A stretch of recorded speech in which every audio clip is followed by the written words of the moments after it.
right, heading into the deep south in the garden. If you take a look up there, you can see the barn and those pine trees are on the northern side of the landscape here. It's really nice to have a south-facing slope to garden and grow good things in. Here in the deep south, we have a lot of shade, especially in these darker months. We're still not at the spring equinox yet, so we get a lot of shade throughout the day. But at the top of this area, we created space for some trees to get planted.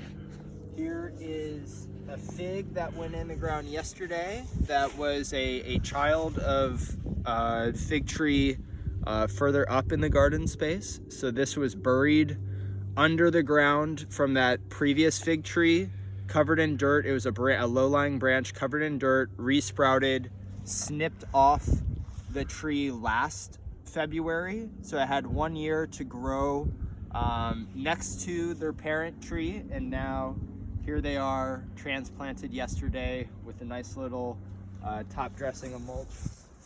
Also a little bit of 2 elderberry plants got in the ground yesterday. Sochin plant I don't know very much about, but apparently the leaves are edible, and I have a lot to learn about how to be in good relationship with this plant in the coming months and seasons. Gonzalo, the person behind the camera, who may not even want to be named, has tended to these pawpaw trees so beautifully. Last summer they had like catamaran shade cloth over top of them, which seemed like you would show up to the garden, it was like a Bedouin desert scene, hot summer, we're shriveling up in July, it hasn't rained in 3 weeks, and you see these like shroud tents over these pawpaw trees, being like, is that a mirage?